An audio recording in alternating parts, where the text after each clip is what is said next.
Doutor Carlos já está por aqui, seja bem-vindo, doutor. Boa tarde. Mais uma vez, boa tarde. E eu já vou começar com essa perguntinha, doutor. É normal a gente ficar meio esquecidinho de vez em quando? É normal. Olha. A gente tem uns lapsos, esquecer as coisas que aconteceram no outro dia. Às vezes algumas perdas rápidas de memória do que aconteceu. Eu não lembro o nome de uma pessoa.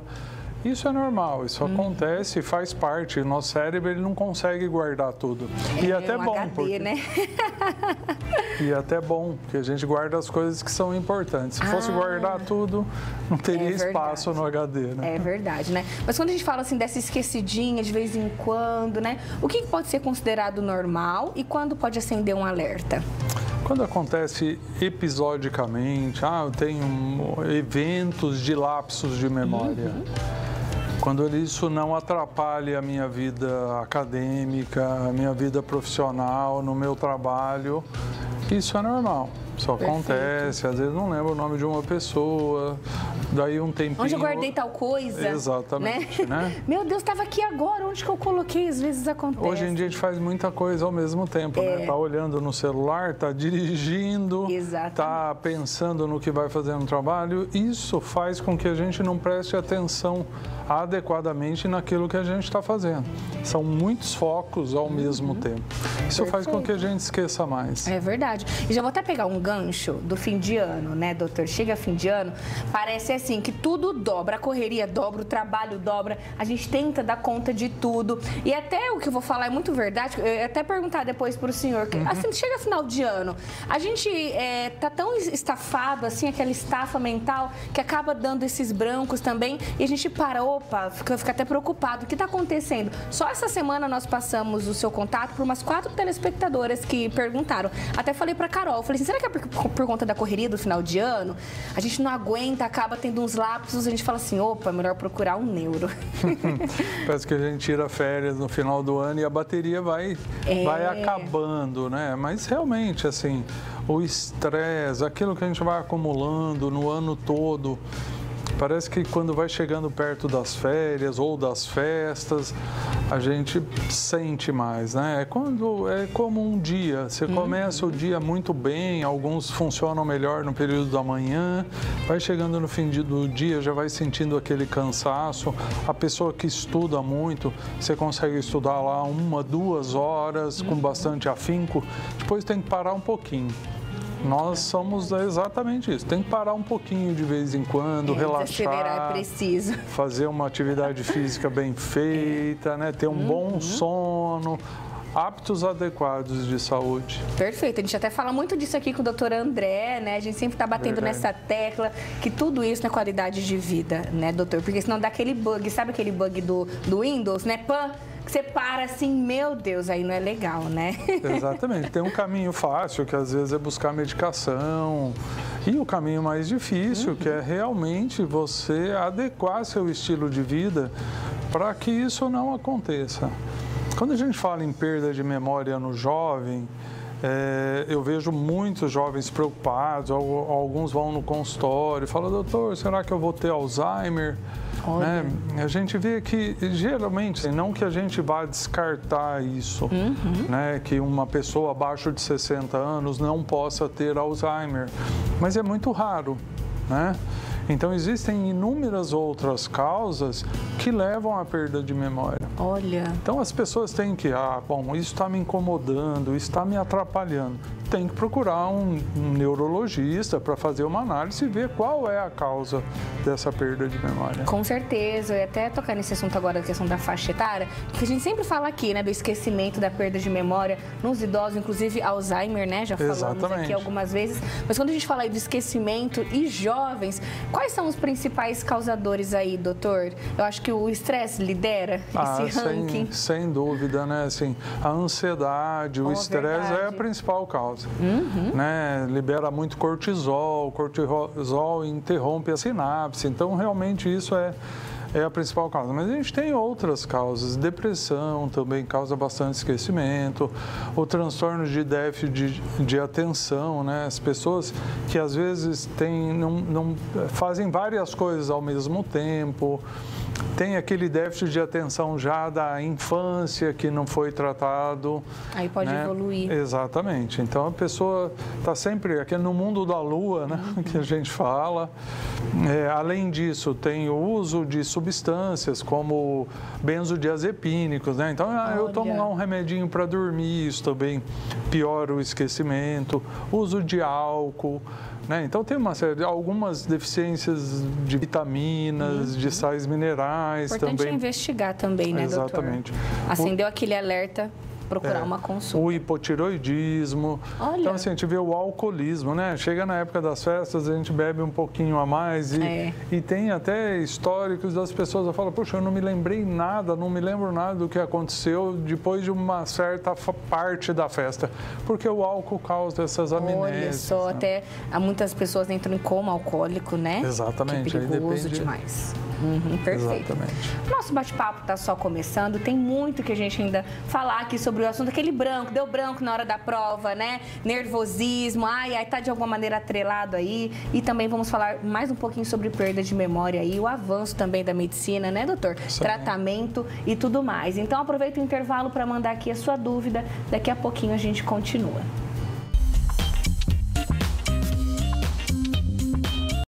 Estamos de volta, Dr. Carlos Scardovelli e eu, hoje falando sobre esquecimento, tá? E não só aí na terceira idade, mas também tem aumentado o esquecimento em jovens. Você tá aí acompanhando, né? Vai estudar, fazer aquela prova, aí a pessoa fala assim, não sei, estudei, passei a noite estudando, cheguei na hora da prova, deu branco. Tem até uma telinha aí e deu branco. Por que que isso ocorre, doutor? Então, quando a gente está muito ansioso, estudou a noite inteira, está naquela preocupação da prova, o nosso corpo descarrega muito cortisol. E o cortisol, ele interrompe a sinapse. Então, por mais que você tente lembrar, você não consegue dar um branco mesmo, isso é fato. Olha, realmente apaga aquela informação. Exatamente. Aí você fala, nossa, me intensifiquei, virei a noite estudando. Aí quero até abrir esse parênteses aí. Muitas horas, doutor, muitas horas na frente do computador, muitas horas também ali estudando. Isso não é bom também, né? Não é bom, né? A gente tem que dar uns descansos para o cérebro, né? A gente não consegue armazenar tudo. E o foco, a atenção que a gente tem vai se perdendo ao longo do tempo. Então, a gente tem que se recuperar. Então, tem que dar lá um espaço, estuda lá 2 horas, perde lá 15, 20 minutos para se recuperar, toma uma água, caminha um pouco. Descansa. Isso é fundamental para manter a memória ativa, manter o foco de atenção. Porque é difícil, às vezes está prestando atenção numa aula, dá lá 1 hora, você já começa a olhar o mosquito que passa do lado. É verdade. Aí foca em outra coisa, né? Acaba esquecendo, às vezes, algo importante. Exatamente. Doutor, e quando a gente fala assim de cérebro saudável, cérebro ativo, né? O que a gente pode fazer para exercitar o nosso cérebro e manter ele ativo e saudável?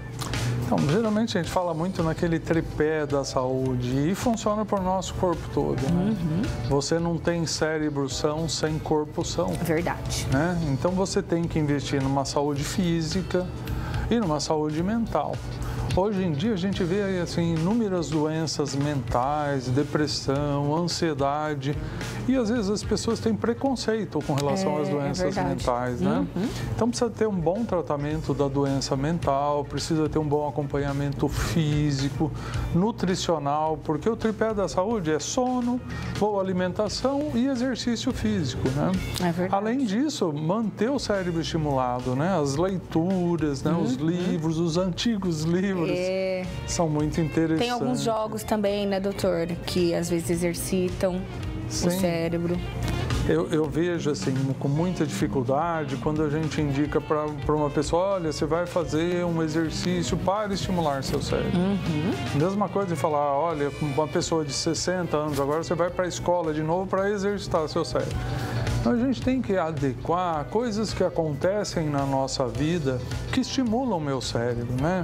Então, por exemplo, o que é muito bom para a minha função cognitiva? Dançar. Olha. Então, vou cantar, vou dançar, e vou fazer um exercício que engloba o físico e o cognitivo junto. Algo prazeroso que vai te ajudar ainda, né? Vou fazer uma hidroginástica, vou fazer... Então, você não vai para a escola de novo, né? Então, acho que isso é muito importante, porque muitas vezes é muito chato. Você fala, pô, tem que pegar o livro lá, pôr embaixo do braço com 50, 60 anos para fazer o estímulo cerebral. Mas os jogos, aprender coisas diferentes, eu posso mudar o caminho que eu faço no dia a dia, né? Porque a gente costuma aprender uma coisa... Sair da zona de conforto. Exatamente. A gente costuma aprender uma coisa e seguir aquilo. A gente costuma dizer que a gente aprende as coisas até os 30, 35 anos. Depois a gente passa o resto da vida usando aquilo que aprendeu até ali, né? É verdade. Então a gente precisa aprender coisas novas, manter o cérebro sempre em estímulo. Vou aprender uma língua. Pode ser até mais difícil aprender com uma certa idade, mas não é impossível. Exatamente, eu sou a favor disso também, né? Já junta aí, olha, uma atividade prazerosa e já aprende coisas novas também, bom demais. Agora, só pegando o gancho aí dessa questão do estudo, doutora, aquela pessoa que estuda bastante, até não só os jovens que estudam na escola, mas concurseiros de plantão também, temos aqui a curva do esquecimento, olha só. Ah lá, como funciona aí o nosso cérebro quando a gente estuda, olha... a curva do esquecimento quando retemos, né, o conteúdo após estudá-lo. Então, após 20 minutos, o cérebro retém bastante aí, né, doutor? É verdade. Absorve todo aquele conteúdo. Passou 24 horas, já cai aí para 33%. Após 30 dias, 21%. E após 60 dias, tudo aquilo que você viu lá atrás, 10%. Mas mesmo assim, ainda continua lá, né, doutor? Uma parte. O que acontece, assim, olha, o nosso cérebro, a nossa memória, ela tem que ser pavimentada. Então, se você lê uma coisa e não prestar muito atenção naquilo, você vai esquecer rapidamente, tá certo? Então, por isso que quando a gente estuda, a gente lê uma vez, depois lê outra vez, depois fala pra gente outra vez, né? É verdade. Você vai pavimentando aquela informação. Quando a gente associa aquilo a uma característica emocional, por exemplo, você guarda muito mais. Então, a nossa memória, quando ela está relacionada a fatores emocionais, você guarda muito, né? Você lembra lá do namoradinho da infância, do que ele te falou, porque a gente memoriza muito mais aquilo que está relacionado ao emocional. Olha... Muitas pessoas estudam como se dando aula, né?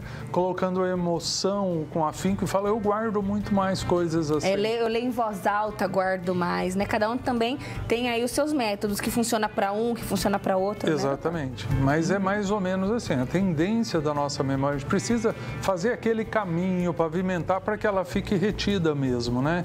E a gente fala que a memória é muito mais repetição.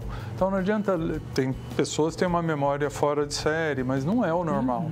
O normal é que a gente tem que repetir para guardar. Porque a gente tem várias formas de memória. A gente tem a memória imediata, que é aquilo que a gente esquece rapidamente, né? Tem a memória visual, memória auditiva e tem a memória tardia, que é aquela que fica armazenada. Ela vai para outro lugar do meu cérebro. Ela não está aqui no hipocampo, ela está no córtex cerebral. Essa é a memória guardada há muito tempo. E vocês veem, às vezes, o que a gente esquece muito é a memória recente. É verdade. Tanto é que a gente fala disso no Alzheimer, né, doutor? Isso que acontece inicialmente no Alzheimer. O pessoal, né, enfim, os idosos que têm Alzheimer lembram de coisas lá de antigamente, da época que era jovem, não lembra o que almoçou agora há pouco. Exatamente, porque a primeira alteração do Alzheimer é no hipocampo, que é onde se forma a memória recente. Mas dali vai se formar, quando ele tem os fatores emocionais e a repetição, vai se formar a memória remota. E quando você não tem mais a formação da memória recente, meio que você libera a memória passada. Então, eles contam detalhes que estão armazenados no cérebro dele das coisas lá atrás. E a memória recente, eles não se lembram do que aconteceu, do que comeram há meia hora. Exatamente. Eu vivo isso dentro de casa, sempre falo aqui para vocês, né? Tenho a minha avó. E eu vou entrar falando de esquecimento, doutor. Eu vou entrar numa questão agora até meio polêmica. A gente ouve muito pessoal falar por aí, eita, esqueci, depois da Covid eu fiquei esquecida. É mito ou verdade? É verdade, né? Assim, geralmente tem um trabalho da Universidade Federal do Rio de Janeiro até mostrando que existe a Covid e a Covid longa, né?